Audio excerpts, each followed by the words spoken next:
वंदना करता हूं भगवान भवानी और शंकर, माता पार्वती और शिव जी की वंदना करता हूं, जो श्रद्धा और विश्वास की साक्षात मूर्ति है। यमाश्रतो ही वक्रो अपि, जिनकी कृपा से वक्र रूप चंद्रमा पूजित है, अर्थात टेढ़ा चंद्रमा भी संसार में पूजनीय है। मैयाओं, आप करवा चौथ का व्रत रखती हो ना? रखती हो? करवा चौथ के दिन चंद्रमा कैसा आता है? टेढ़ा है कि नहीं? जिनकी कृपा से एक टेढ़ा चंद्रमा भी संसार में पूजनीय है, मैं से श्रद्धा और विश्वास के स्वरूप भगवान शिव को नमन वंदन करता हूं, माता भवानी को नमन वंदन करता हूं।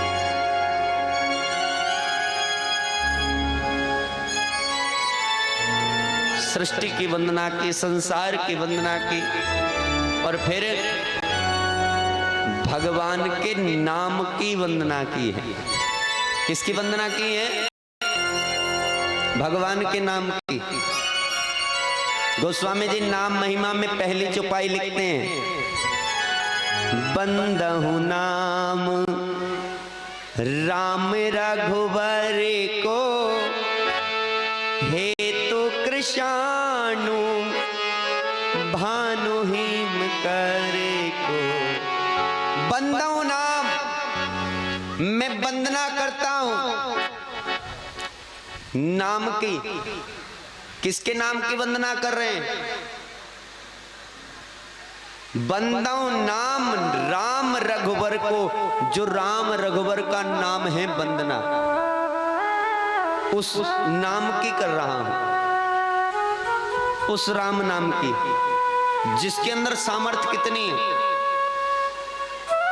हेतु कृशान भानु हिम कर को। सूर्य होता है, भानु किसे कहते हैं?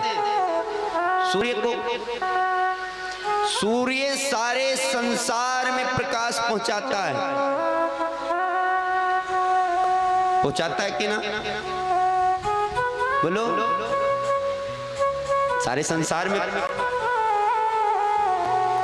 प्रकाश पहुंचाता है, किंतु क्या ये सूर्य जो समस्त संसार में प्रकाश पहुंचाता है, तो शिवम भैया ये सूर्य हमारे अंतःकरण में प्रकाश पहुंचा सकता है?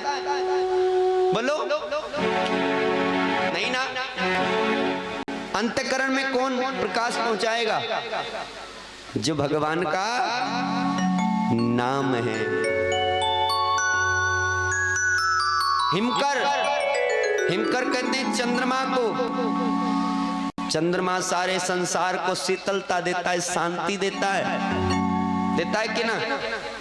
क्या इस चंद्रमा की शीतलता से मन की शांति प्राप्त हो सकती है? बोलो। हाँ कि ना? नहीं ना। मन की शांति कब प्राप्त होगी? जब आप राम नाम का जाप करोगे। गोस्वामी जी इसीलिए कहते हैं, मैं राम से पहले किसकी वंदना कर रहा हूं? बंदहु नाम राम रघुवर को, हेतु कृशान भानु हिम कर को। मैं उस नाम की वंदना करता हूं।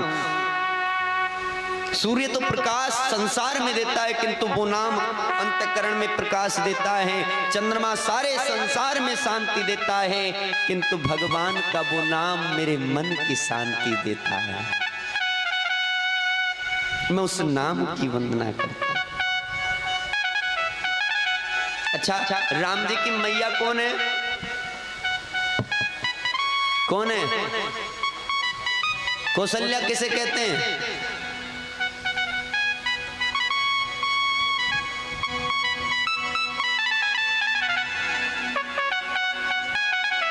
जिसका आल्य सुंदर है।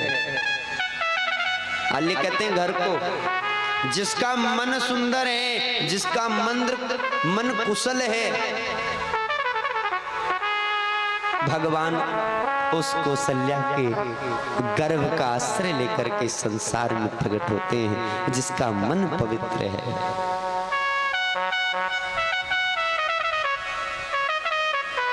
अच्छा, राम जी का शत्रु कौन? रावण, राम और रावण दोनों की राशि एक ही है। क्यों जी? एक ही है ना। अंतर कहाँ आया? गुणों में अंतर आने का कारण क्या है? राम जी के पिताजी का क्या नाम है? दशरथ। दशरथ किसे कहते हैं? 10 प्लस रथ। मनुष्य शरीर में 10 इंद्रियां होती हैं, 5 काम इंद्रियां, 5 ज्ञान इंद्रियां। जिसने उन 10 की 10 इंद्रियों को अपने वशीभूत कर लिया हो, अपने अनुरूप चलाया हो, वो है दशरथ।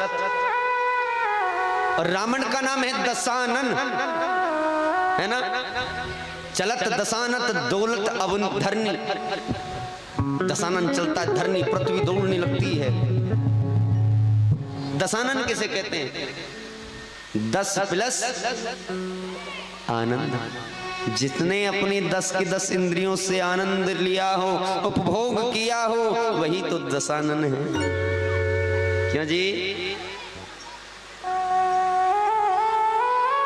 भगवान सूर्य वंश में अवतार भगवान ने लिया। बड़ा सुंदर अवसर भगवान के अवतार का है। बड़ी सुंदर तिथि गोस्वामी जी लिखते हैं रामचरितमानस में। क्या? नौमी तिथि मधु मासे पुनीता, शुक्ल पक्षी अभिजिति हरि प्रीता। कौन सी तिथि में अवतार हुआ भगवान का? नौमी। नौमी तिथि मधुमास। महीना कौन सा है जी? चित्र का महीना है, मधुमास है। नौमी तिथि मधुमास पुनीता। पक्ष कौन सा है? शुक्ल पक्ष। और नक्षत्र कौन सा है? अभिजीत नक्षत्र है। मध्य दिवस अति शीत न धामा। दोपहर का समय, ना ज्यादा ठंडी है ना ज्यादा गर्मी में। और ऐसे समय में भगवान जब माता कौशल्या कक्ष में अकेली हैं, कक्ष का द्वार बंद है, उस समय माता कौशल्या के सामने अपना चतुर्भुज रूप लेकर के प्रकट हो जाते हैं। बोलिए श्री रामचंद्र भगवान के। किस शंख चक्रम सकिरीटम कुंडलम सपीत वस्त्रम सरीक्षणम,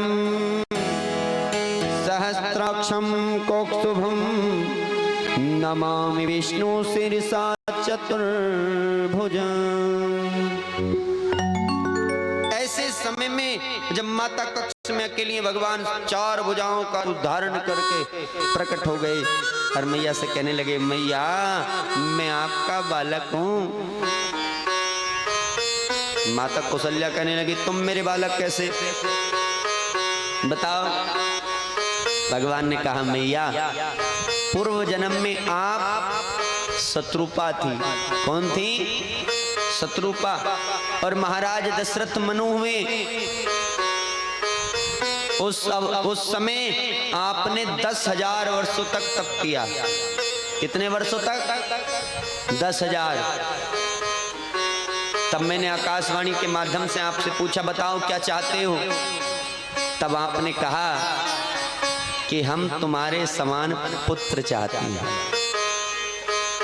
तब मैंने कहा कि मैं अपने समान इस संसार में कहाँ खोजूंगा। जब तुम अवध के राजा बनोगे तब मैं स्वयं आपके यहाँ अवतार लूंगा। अब मैया देखो, अब समय हो चुका है, जल्दी द्वार खोलो, बाहर भक्त खड़े दर्शन करेंगे। मैया बोली, ठीक है मान लिया तुम मेरे बालक हो, किंतु ये संसार नहीं मानेगा। अरे भाई कौन माने कि कौशल्या ने जब लंबा चौड़ा 4 भुजाओं वाला या 7 फुट का पुत्र जना है, कौन मान लेगा भैया? कोई नहीं मानेगा। बोले फिर क्या करूं? तो मैया कह रही हैं क्या? अरे माता पुण्य बोली सोमत डोली, तजहु ताते यह रूपा की जैसे सुशील लीला अति प्रिय शीला, यह सुख परम अनूपा। बाता मुनि गोरी सोमत डोली, तजहु ताते यह रूपा। कीजे सुशीला अति प्रिय शीला, यह सुख परम अनूपा। माता पुनि बोली, मैया बोली सुनो, सुन मत डोली मेरी बात को सुनो। तजहु ताती यह रूपा, पहले इस रूप में बदलाव करो। बोले मैं क्या करना है? बोले पहले दो भुजा हटाओ। भगवान ने दो भुजा हटा दी। बोले अब क्या करना है? कीजिए शिशु लीला, छोटे बालक बन जाओ। भगवान छोटे बालक बन गए। बोले अब तो द्वार खोल दो। बोले अब भी नहीं, शिशु लीला करो। बोले शिशु लीला क्या है? जब बालक जन्म लेता है क्या करता है? रोता है, निक रोना शुरू करो। कि सुनी बचन सुजाना, रोधन ठाना, हुई बालक सुर भूपा। यह चरित जगावई, हरि पद पावई, रहीन परहि भव गोपा। सुनी बचन सुजाना, रोधन ठाना, हुई बालक सुर भूपा। यह चरित जगावई, हरि पद पावई, रहीन परहि भव गोपा। सुनी बचन सुजाना, जैसे ही सुना मैया की बात को रोदन ठाना, भगवान जोर जोर से रोना प्रारंभ करते हैं। मैया ने द्वार खोला। जैसे ही दासी ने कक्ष के अंदर बालक को देखा, महाराज दौड़ पड़ी। महाराज बधाई हो, बधाई हो, बधाई हो, माता कौशल्या ने एक बालक को जन्म दिया है। महाराज दशरथ तुरंत उसे बधाई देते हैं। इतने में दूसरी आ गई। महाराज बधाई हो, बधाई हो, बधाई हो। कि कई मैया ने भी एक बालक को जन्म दिया है। इतने में तीसरी आ गई। बोले महाराज बधाई हो, सुमित्रा मैया ने भी एक बालक को जन्म दिया है। महाराज से बधाई दे ही रहे थे कि चौथी आ गई। महाराज बधाई हो, मैया सुमित्रा ने एक को नहीं दो को जन्म दिया। अब कहे भैया घर में चार चार सुकुमार हैं। पूरी अवधपुरी आज उत्सव में झूम रही है। सभी झूम रहे हैं, गा रहे हैं, कह रहे हैं क्या? जन्मे है राम रघुरैया, अवध में बाजे बधैया। जन्मे है आज रघुरैया, अवध में बाजे बधैया।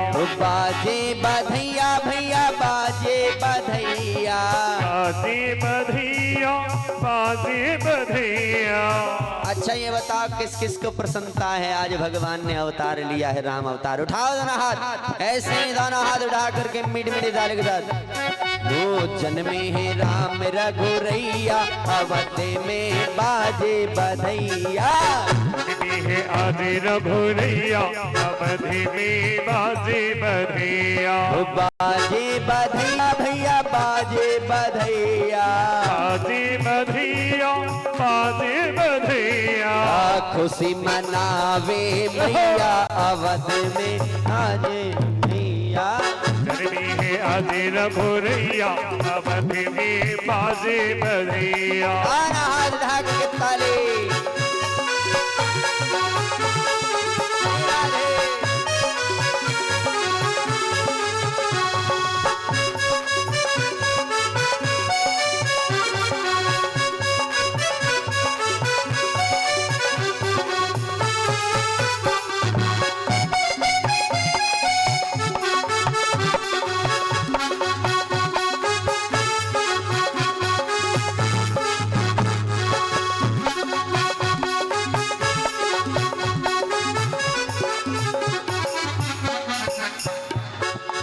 राजा दशरथ खुशियाँ मनावे, राजा दशरथ खुशियाँ मनाए। राजा दशरथ खुशियाँ मनावे, राजा दशरथ खुशियाँ मनाए।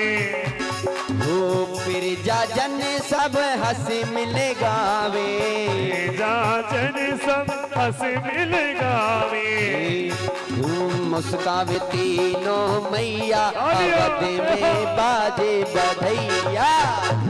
है आदि रघुरैया अवधि में बाजे बधैया बाजे बधैया भैया बाजे बधैया बाजे बधैया बाजे बधैया जन्मे है राम रघुरैया अवध में बाजे बधैया जन्मी है आदि रघुरैया अवधि में बाजे बधैया अवध में बाजे बधैया अवधि में बाजे बधैया बाजे बधैया बाजे बधैया बाजे बधैया बाजे बधैया पूरी गोविंद भगवान की जय हो। आज पूरी अवधपुरी उत्सव में झूम रही है। कहते हैं मास दिवस का दिवस भया मर्म न जाने को। एक दिन एक माह के बराबर हो गया, कोई मर्म नहीं जान पाया। सब उत्सव में लगे हुए। धीरे धीरे समय बीता। मुनि वशिष्ठ के द्वारा चारों का नामकरण हुआ। राम लक्ष्मण भरत शत्रुघ्न। तत्पश्चात अन्नप्राशन, यज्ञोपवीत, विद्यारंभ संस्कार। भगवान विद्या अर्जित करने के लिए मुनि वशिष्ठ के आश्रम गए। अल्पकाल में भगवान ने शिक्षा अर्जित की, लौट करके आए। हम सब जानते हैं रामचरित के बारे में, लगभग सभी को जानकारी भी है। किस प्रकार से विश्वामित्र जी आए, राम लक्ष्मण को लेकर के गए, किस प्रकार से भगवान ने ताड़का का वध किया, सुबाहु का वध किया, मारीच को 100 योजन दूर फेंक दिया। फिर जनकपुरी में जाकर के भगवान ने किस प्रकार से शिव धनुष का खंडन किया, और फिर भगवान का विवाह माता सीता के साथ हुआ। वहीं सतानंद जी जो जनक जी के कुलगुरु हैं, उन्होंने मुनि वशिष्ठ से एक मत रखा। बोले महाराज अगर आपकी आज्ञा हो तो जो इनके तीनों भाई छोटे हैं उनका विवाह भी एक ही लग्न में हो जाए। राजा जनक के भाई की भी पुत्रियां, उनसे विवाह कर दें। तब चारों भाइयों का विवाह हुआ। राम जी का सीता जी के साथ, भरत जी का मांडवी के साथ, लक्ष्मण जी का उर्मिला के साथ, और शत्रुघ्न जी का सुत कीर्ति के साथ। 4 वधुएं आई अयोध्या में। धीरे धीरे समय बीता। महाराज जनक दशरथ की इच्छा हुई कि अब राम को राज्याभिषेक किया जाए, किंतु कहते हैं मन चाही नहीं होते हैं, प्रभु चाही तत्काल।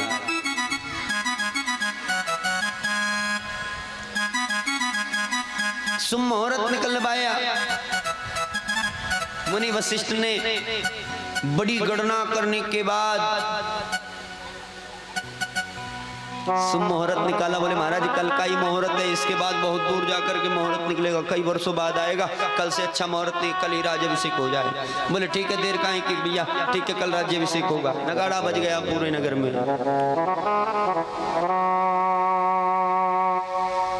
किंतु विचारणीय बात है भक्तों, एक ही रात में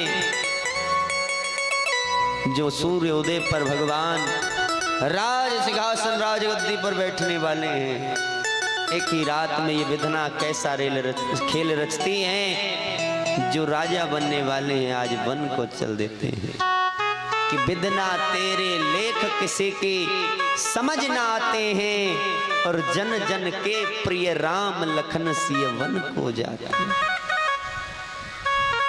राम जी वन चले गए।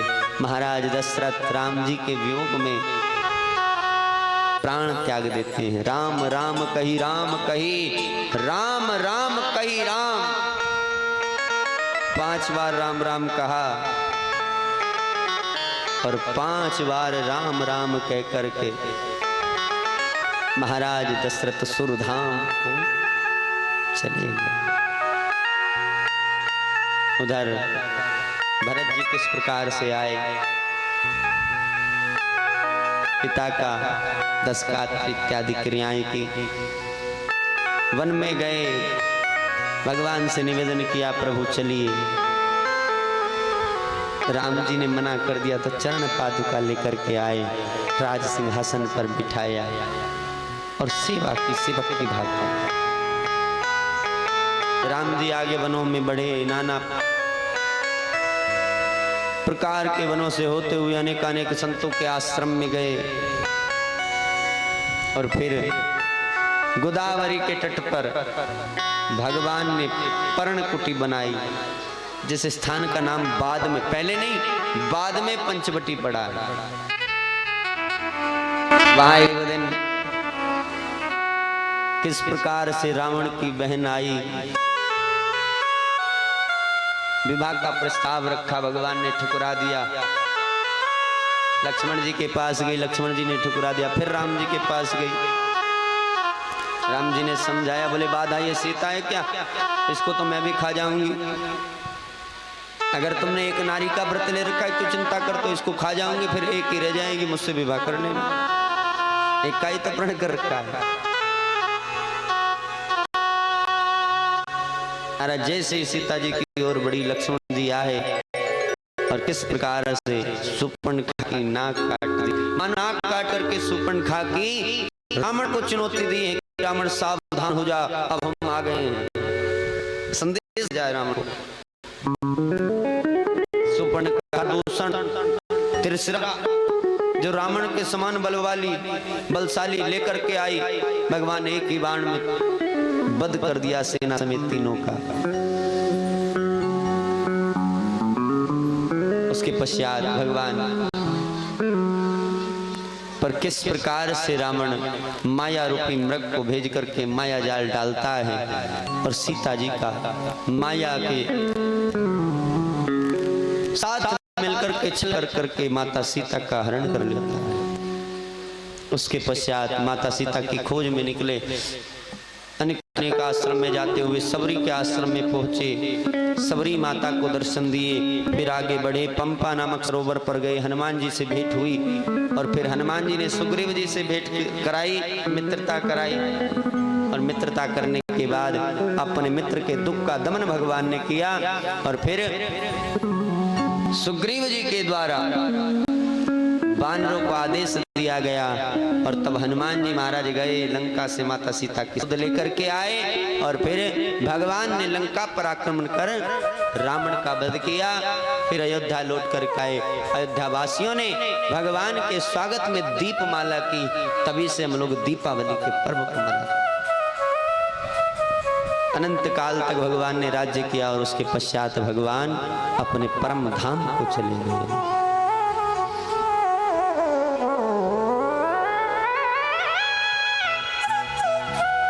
आगे राजा परीक्षित श्री सुखदेव जी महाराज से प्रश्न करते हैं, महाराज मैं भगवान श्री कृष्ण के अवतार की कथा को सुनना चाहता हूँ, कृपा करके आप मुझे भगवान श्री कृष्ण के प्राकट्य की कथा कहें। तब सुखदेव जी महाराज कहते हैं, राजन चंद्रवंश में एक राजा हुए आहुक। कौन हुए हैं? आहुक। उनके दो पुत्र थे, देवक और उग्रसेन।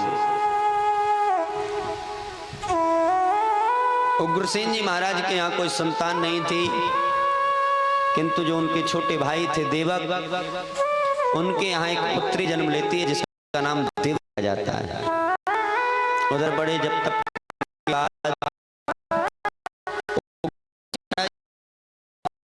एक पुत्र उत्पन्न हुआ।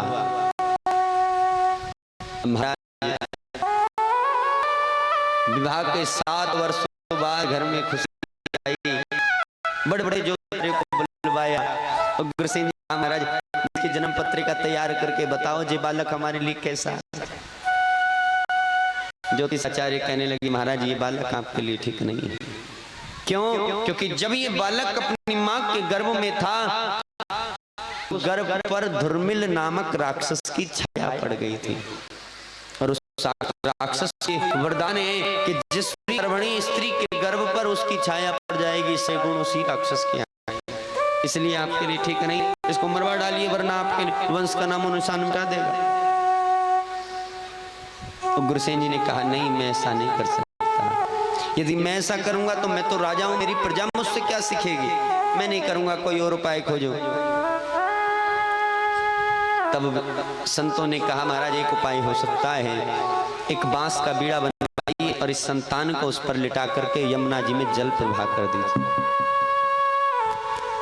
ऐसा ही किया, बांस का बीड़ा बनवाया और उस पर उस संतान को लिटा करके यमुना जी में जल प्रवाह कर दिया। कहते हैं भक्तों, उसी समय उग्रसेन जी महाराज के ही एक मित्र हैं सूरसेन। सूरसेन जी महाराज यमुना जी में स्नान कर रहे थे, उनको वो बालक मिल जाता है। उस बालक को लेकर के घर गए, जाकर के धर्मपत्नी से ये संतान हमें यमुना मैया ने दी है, इसलिए आज से हम इसकी पालना करेंगे। जब हमारा बालक है ना वासुदेव, वासुदेव के पिता हैं सूरसेन जी, उसी प्रकार हम इसकी पालना भी करेंगे। धीरे धीरे समय बीतता है। सूरसेन जी महाराज उस बालक का नाम कंस रखते हैं।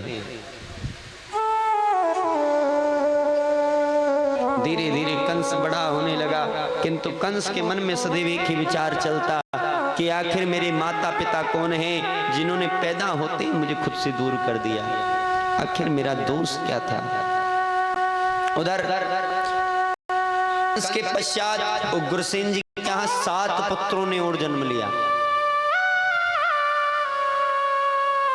धीरे धीरे समय बीता। जब कंस युवावस्था को प्राप्त हो गया तो एक दिन रात्रि के समय नारद जी ने आकर के बताया कि तुम्हारे पिता और कोई नहीं बल्कि उग्रसेन ही तुम्हारे पिता हैं।